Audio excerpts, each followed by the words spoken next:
মেদিনীপুর শহরে শুরু হলো আমের মেলা, যার পোশাকি নাম আম উৎসব। যেখানে এমন কিছু আম রয়েছে যা কিনা সকলেই জানতেন না, প্রথম দেখবেন। হয়তো শুনেছেন, তবে দেখতে পাচ্ছেন এবার সামনে থেকে।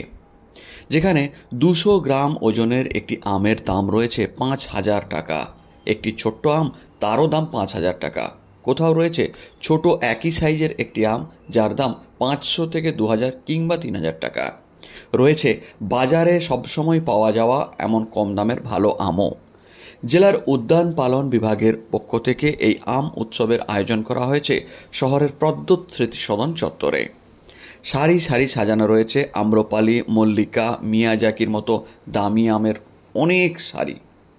প্রথম দিন সন্ধ্যায় বৃষ্টিবহুল পরিস্থিতিতেই সেই আম উৎসবে ভিড় করতে শুরু করেছেন বহু মানুষ। কেউ কিনছেন, কেউ আবার অবাক চোখে দেখছেন সব। আমার নাম সঞ্জয় গোড়াই। আমার বাড়ি গঙ্গাজলঘাটি, বাঁকুড়া ডিস্ট্রিক্ট। তা আমাদের কাছে এরকম আছে, এই মুহূর্তে আমাদের বাগানে 106 রকমের আমের ব্রিড আছে। আমরা প্রত্যেক বছর বছর কোয়ান্টিটি বাড়াতে থাকি। তার মধ্যে এখন 44 রকমের কাছে আমরা ফল পাচ্ছি। ঠিক আছে, তো এখনো পর্যন্ত আমাদের কাছে যেগুলো আছে, মানে মিয়াজাকি তো শুনেছেন যে সব থেকে দাম বেশি। মিয়াজাকি দেখুন, এবারে অ্যাকচুয়ালি এখন তো আপনার মার্কেটে দেখতে গেলে 6 লাখ 7 লাখ টাকা কিলো বলে, 10 লাখ টাকা কিলো পর্যন্ত উঠে। হ্যাঁ, এই যে এই আমটা। তো হ্যাঁ, এবারে কি এটা এখানে আমরা সবাই পক্ষে তো কিলো সম্ভব না এগুলো। অ্যাকচুয়ালি যেমন কেউ রাষ্ট্রপতির সাথে দেখা করতে গেল, গিফট নিয়ে গেল বড় বড়, এটা মার্কেটে সিজনে 10 লাখ টাকা পর্যন্ত কিলো, এরকম 7 লাখ টাকা 6 লাখ টাকা কিলো পর্যন্ত চলে কেজিতে। হ্যাঁ, মিয়াজাকি। তো এবারে এর আরেকটা আছে, যেটা হচ্ছে এই যে ব্ল্যাক স্টোন। হ্যাঁ, এটাও যেমন আমরা এখন 5,000 টাকা পিস বিক্রি করছি, এটাও এরকম ওই 8 লাখ 10 লাখ টাকা পর্যন্ত কিলো। এতে আয়ের মানে পিস আমরা পিস দিচ্ছি বলতে আমরা বাগানে কেজি রেটে বিক্রি হয়, বাট এখানে সবার পক্ষে তো সম্ভব নয়। যদি কারো শখ থাকলো, নিয়ে গেল একটা 100 পিসের জন্য, এটা 5,000 টাকা। ওইটা যেটা দেখছেন, এটা অ্যাকচুয়ালি থাইল্যান্ডের ব্রিড। এটা আমরা আনিয়েছিলাম প্রায় 8খানা গাছ, তার মধ্যে দুটোই টিকেছে। হ্যাঁ, থাইল্যান্ড, এটা হচ্ছে থাইল্যান্ড 4 কেজি। এটা প্রায় আপনার 2.5 থেকে 4 কেজি, 5 কেজি, 4.5 কেজি পর্যন্ত একটা আমের সাইজ যায়। এবার যেহেতু কি এগুলো গাছে ঝুলে তো থাকতে পারে না, একে সাপোর্ট দিয়ে রাখতে হয়। সেই এটা আমরা 300 টাকা কেজি বিক্রি করছি। হ্যাঁ, প্রকৃতির আম আপনার আমাদের কাছে এই যে ধরুন ডগমাই, এখন এগুলো যে এটা মিষ্টি আম। তারপর আপনার এই যে পুষা সুরিয়া, ওইটা আপনার একটা পুষা অরুণিমা। এগুলো মানে আপনার দিল্লি এগ্রিকালচার স্টোর থেকে এটাকে এরা রিসার্চ করে বানিয়েছে আর কি, মানে বীজ ছোট, টেস্টে বেশি। এই যে পুষা সুরিয়া আর এই যে পুষা অরুণিমা। হ্যাঁ, আমার বাড়ি গঙ্গাজলঘাটি। আমরা কালেকশন বলতে দেখুন, আপনার তো এরকমও সব কৃষক বাড়িরই ছেলে। আর আম হচ্ছে একটা আমাদের আম হচ্ছে একটা ন্যাশনাল, এটা আমাদের জাতীয় খাবার মিষ্টি ফলের মধ্যে। তো এর উপর একটা টান ছিল। এবারে কি আমরা পরে বাইরে চাকরি করতাম, বাইরে 4 জায়গায় ঘুরে দেখার পর আমাদের এটা হলো যে একটা আমাদের বাইরে যেমন মালদা আম, মালদা একটা আমের নামে চেনে বাঁকুড়া। তো আমাদের এখানে যে হিসাবে আমাদের মাটি, আমরা এখানে কিন্তু জৈব সার ব্যবহার করে, কারণ আজকের দিনে অ্যাকচুয়ালি সবাই জৈবিক দিকে এগোচ্ছে। যেটা হয়তো আপনি এখানে পাবেন, যেমন ড্রাগন বা নানা রকম ফল ইউরিয়া দিয়ে বড় সাইজ হয়, কিন্তু সেই জিনিসের টেস্ট নেই। আর আমাদের যেমন আমি কোনো রকম রাসায়নিক প্রিজারভেশন ইউজ করি না। আমাদের যেরকম 1 মাস 2 মাস রেখে দেবেন, খারাপ হয়ে যাবে, কারণ আমরা কোনো রকম রাসায়নিক প্রিজারভেশন দিই না। অ্যাকচুয়ালি সেই জন্য, কারণ আমরাও এর আগে ভুগেছি যে বাইরের খাবার খেয়ে মানুষের কিরকম ক্ষতি হয়।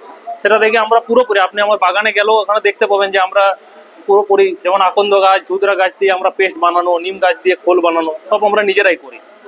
তো সেই জন্য এবারে আস্তে আস্তে তারপরে এটা একটা নেশাতে দাঁড়ায় যে যখন আমি 10 রকমের ব্রিড হয়েছে, 15 রকমের ব্রিড হয়েছে। এবার যেহেতু আমরা বাইরেও কাজ করেছি, কিছু বন্ধু বান্ধব, তারপর আমাদের হর্টিকালচার ডিপার্টমেন্টের স্যাররা, তারাও নানা রকম হেল্প করে যে এই জায়গায় এই ব্রিড, কিছুটা ইউটিউবে দেখি যে এই জায়গায় এই গাছ পাওয়া যায়। যেমন থাইল্যান্ড থেকে আনিয়েছি, ওই চারা আপনাকে দেখালাম। কিছু আপনার ভিয়েতনাম থেকে কাঁঠাল আনিনি, ভিয়েতনামি কাঁঠাল আছে। এরকম নানা রকম মানে বিদেশ থেকে গাছ। আমার কাছে দাদা এখনো পর্যন্ত আপনি 106 রকমের আমের গাছ পাবেন, কিন্তু ফল পাবেন এখনো পর্যন্ত 44টা গাছে ফল পাবেন, মানে ওগুলো আরো 1-2 বছর গেলে ফল পাওয়া শুরু হবে। হ্যাঁ, আমার নাম সঞ্জয় গোড়াই। হ্যাঁ, এইবার আমরা মেদিনীপুরে প্রথম এসেছি। আমরা আগের বছরও আমরা দিল্লি গিয়েছিলাম ম্যাঙ্গো ফেস্টিভ্যালে, বাঁকুড়া ডিস্ট্রিক্ট থেকে। আমরা মানে বাঁকুড়া ডিস্ট্রিক্টে যে প্রথম হয়েছিল আমাদের রাজ্যে, তো আমাদের আমি হয়েছিল একেবারে প্রথম। আমার দাদা নিত্যানন্দ গোড়াই এখন নেই এখানে, তো আছে পাশে পাশে কোথাও হয়তো বিজি আছে। তো সেই জন্য আমাদের হর্টিকালচার ডিপার্টমেন্টের সঞ্জয় বাবু উনি আমাদেরকে নিয়ে যান সব জায়গায়, কারণ যত ওনার একটা হেল্প, ওনার সাহায্য সত্যি খুব। উনি মানে টেকনিক্যালি সাহায্য বলুন, থিওরিটিক্যালি সাহায্য, বা কোথা থেকে কোথায় মার্কেট হচ্ছে, কোথায় গেলে আমরা যেতে পারবো এই জিনিস, যেমন ট্রেনিং করানো কাউকে, কোনো প্রফেসর এলে যে একটু আমাদের বাগানে নিয়ে আসা ওখানে, যে একটু করো এদেরকে, যাতে প্যাকেজিং ভালোভাবে করতে পারে, যাতে ফল নষ্ট বেশি না হয়। কারণ আমরা কি অ্যাকচুয়ালি কোয়ান্টিটিতে চাষ করি না, আমরা করছি কোয়ালিটিতে। যে ধরুন এরকম আম তো 40-50 টাকা কেজি দেশে পাচ্ছি, সেটা হয়ে গেল টনে টনে, যার জন্য আমাদের তো মালদা মুর্শিদাবাদ তো বিখ্যাত আছেই। বাট আমাদের হচ্ছে কি কোয়ান্টিটিতে করো, 10 পিস 20 পিস হোক, 80 হোক, কিন্তু দামি মান, যাতে আমাদের আগে যে জিনিসগুলো কি পুরো বিদেশ থেকে আনতে হয়, যেমন আপনি এখন রিলায়েন্স মলে গেলে, জংশন মলে গেলে, এখানে আপনি আমাদের দুর্গাপুর, আসানসোল, বাঁকুড়ায় আপনি আমাদের বাগানের আমই পাবেন। তাদের হয়েছে কম দাম কিছুটা পড়ছে আমাদের কাছ থেকে নিলে। আর আমাদের যেহেতু আমরা কি নিজেরা বাগান করছি, এবারে ধরুন যেমন আমাদের আশেপাশে আরো যাদের জমি আছে, আমরা তাদের কৃষককেও, বিশেষ করে যারা একটু শিক্ষিত ছেলে মানুষের, যে চাষের থেকে ইচ্ছাটা উঠে যাচ্ছে, তাদেরকে বোঝায় যে চাষ শেষ করে দিস না, জমিটা আছে যখন বিক্রি করে দিস না, তুই এগুলো কর, এগুলোতে একটা লাভ পাবি। আমরা ট্রেনিং দেবো আমার সাথে, তো যদি বিক্রি করতে অসুবিধা, সেটা মার্কেটিং আমরা করবো, বিক্রি করবো, কোনো অসুবিধা নেই। এবারে যেমন হয়তো আমি কোনো গাছে 10টা চারা নিয়ে এলাম, লাস্ট পর্যন্ত দেখলাম দুটো ভালো টিকলো, যে দুটো গাছ ভালো টিকলো তার থেকে কলম চারা বানিয়ে আমি ওকে দিলাম, যাতে ওর কোনো রকম লসে না যায়। কারণ আমি তো রিসার্চ ডেভেলপমেন্ট অলরেডি আমরা করছি, ওকে আর যেন রিসার্চ ডেভেলপমেন্টে যেতে না হয়। ওর কোনো রকম অসুবিধা হলো যদি আমরা বুঝতে না পারলাম, যেন আমাদের হর্টিকালচার ডিপার্টমেন্টে খবর দিলাম, কিছু দিলাম, ওরাও এসে পড়ে যে হ্যাঁ এই রোগ আসছে, এই জিনিস কর। কখনো কখনো ওরা নাইলে ওরা কোনো প্রফেসরকে ভিডিও কল করো, স্যার এই জিনিস প্রবলেম হচ্ছে, হেল্প করুন। তো তার সবাইকার এতে সব থেকে আমাদের এটাই খুশি, যেমন আমরা তখন কৃষক বাড়িরই ছেলে, ছোট থেকে একটা টান তো থাকেই। আর আম তো বুঝতে পারছেন ফল সবারই কার না ভালো লাগে।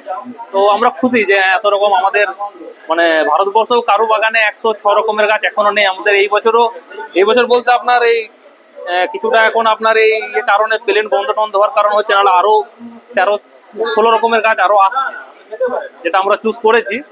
হয়তো আগামী 4-5 বছরের মধ্যেই আমরা সেগুলো আসবে, বাড়বে। আমাদের টার্গেট আছে আমাদের 300 পার করা।